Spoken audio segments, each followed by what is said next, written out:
Thanks to join the channel here over at Subscribe. So I got a mailbox. You want to mail me some comics, by all means.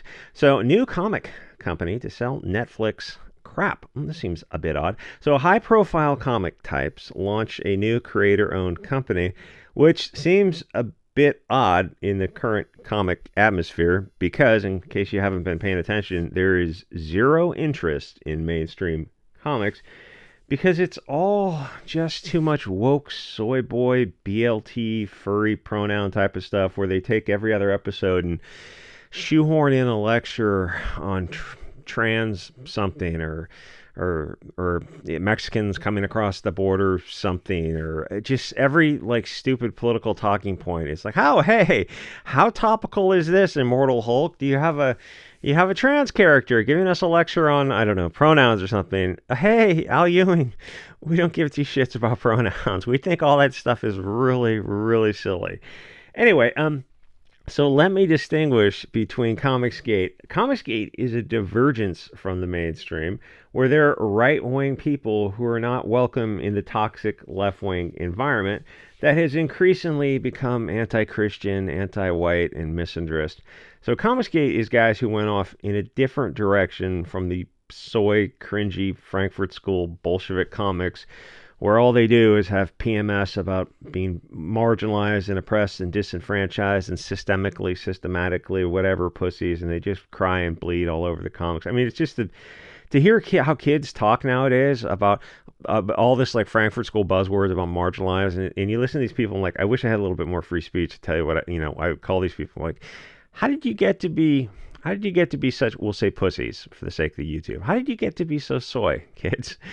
How do you get to be so brainwashed by just Bolshevik propaganda? You go like, oh, well, because the government schools have had them for 10 years, and then the mainstream media has been brainwashing them for their whole life. They say that's why they're repeating this marginalization, and nobody ever talks to them and goes, so where you have a conclusion, but where's the argument that leads to your conclusion? They would get so offended. You go, no, I mean, this is how like the Socratic method, this is how people think from Plato and Aristotle. It's like you have to start arguing your argument. What leads you to believe this, and what would lead you to believe something else? And if you ask them to argue the opposing point, it would cause an existential crisis in them. They would probably break down in tears. It's like, the media told me that this is the right.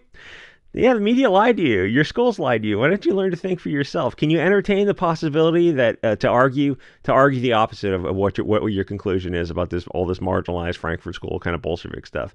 Can you argue the opposite? Like, what would the empathize and sympathize with the other point of view? And a lot of left-wing kids can't do it because they were never taught how to think. Well, our generation was taught how to think, and that you could reach a different conclusion from your teacher, and that was going to be just fine. In fact, you probably should. It's like if everyone's in agreement, it kind of feels like you're in a cult.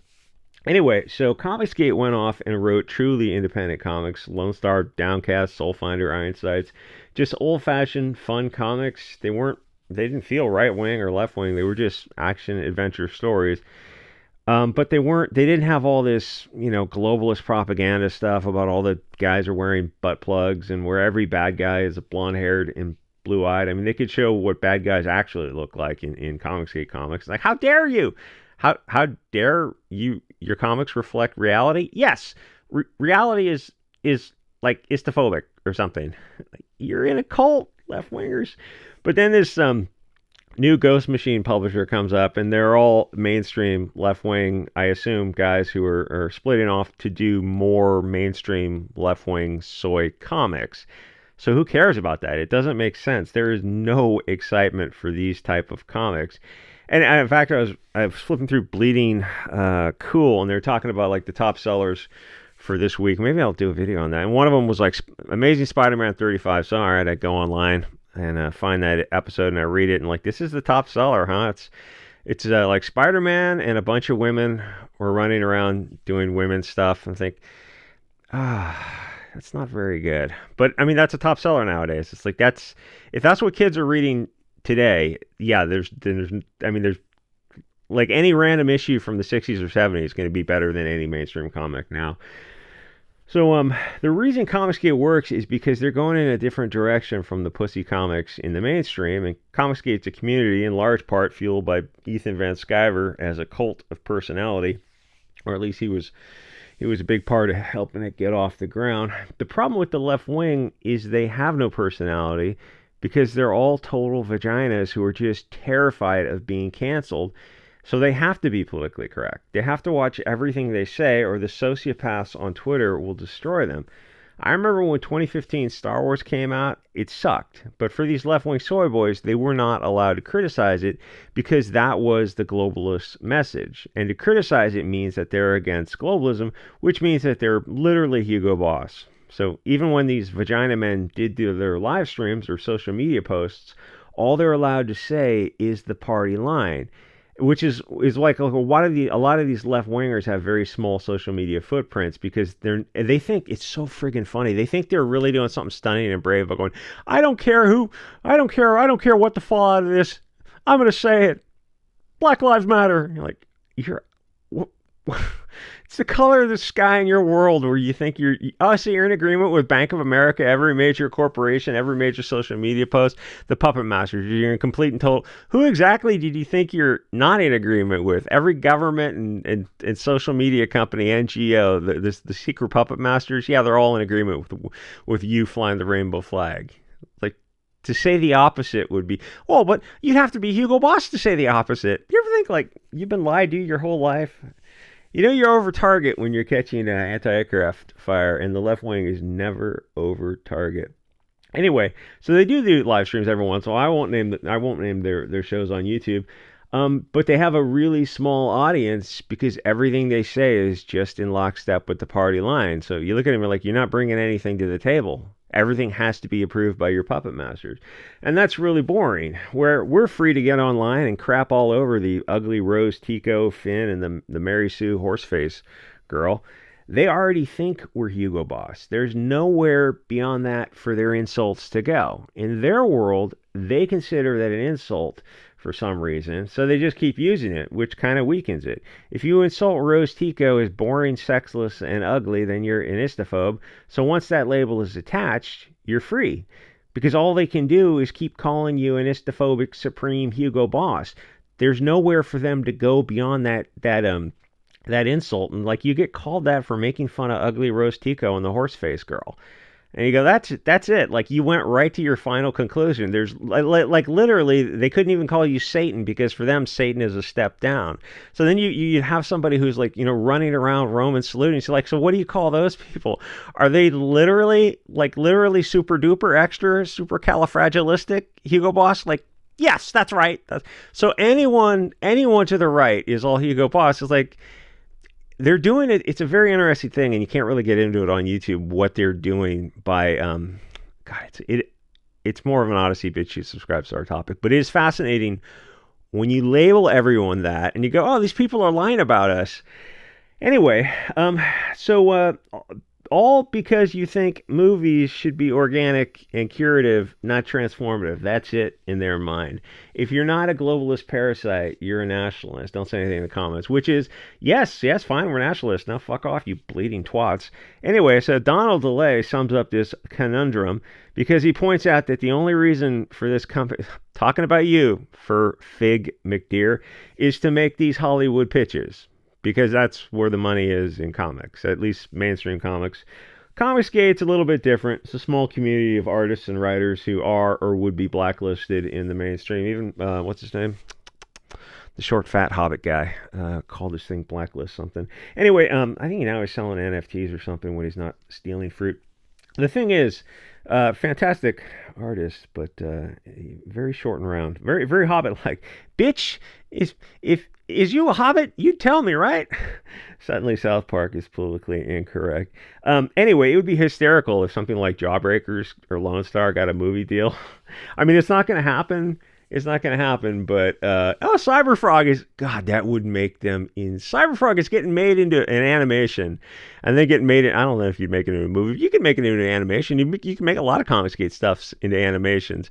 And you look at Hollywood, and you look at like Bleeding Cool. It's like it's weird how it's like a black hole that you guys here there be dragons, and you just avoid it on the map. Like nobody's going all like Comicsgate has got some IPs. Like Downcast would be a strong IP. Soulfinder would be a strong IP, especially for the Christian market. And you look at that, and like that could make Clint Stoker and Douglas Ernst like overnight. It could just start throwing money at them because those are really strong IPs. There's a lot of Christians who are really looking for Christian content. And it's like Hollywood, of course, is going to avoid it. You got to find a Mel Gibson type to give you that kind of stuff. And to see the fallout on Twitter, to see if like Cyberfrog would do it for them. Cyberfrog or Jawbreakers. That's Myers and Ethan Van Sciver would to see the reaction. They would be homicidal. Like those guys' lives would be in danger because there would be some Twitter nut jobs who would be pulling out the 170 grain dovetail and trying to fit names on those things with a Sharpie marker. There are like the anti-Comicsgate people are legitimately crazy, dangerous people. A lot of it is stochastic terrorism where they try to get other people to cause harm to their targets. But some of those people are like, I've seen three in my time on Twitter in the past 5 years in social media. I saw a couple deletion threats against Richard Meyer, and I saw 3 against Van Sciver, 3 against Van Sciver. Because I remember I saw them, I screen capped them, and I archived them. I'm looking at this, and I'm like, this is insane. This is just he's a little bit of a shitlord making comics online. It's like, yeah, a little bit of a shitlord, but he doesn't deserve a threat of violence. And it was bizarre. And then the Myers guy is like, Myers is generally a nice guy. He's not a shitlord at all. He's like EVS. I can understand people getting a little, but Myers is just kind of a nice, calm. He just comes across as a reasonable, mature adult. Where EVS, a lot of his stuff is, he acts like a child in a adult body. I mean, I think his body's kind of ballooning up to 2 adult bodies. But he's funny. Like most of the stuff he's doing, it's funny, and he's trying to be funny, and I credit him because for someone who's in this millionaire position of everything's hinging kind of on YouTube, he does take some humorous risks. Like he does go out on the edge for some of his humor. I'm not going to repeat it here. And like, the kids are listening to these guys do their live streams, and they're screen recorded the whole friggin' live stream, like a 3, 4 hour, 5 hour live stream. They record all of it and take notes so they can try to, get them taken down off of YouTube, and just sociopathic effing behavior. Anyway, yeah, it would be freaking hysterical if one of those Comicsgate comics got made into the Mark Wade cancel campaign, calling out Arctic Press. It's like they would jump right back into that. They have no fear. They're crazy people.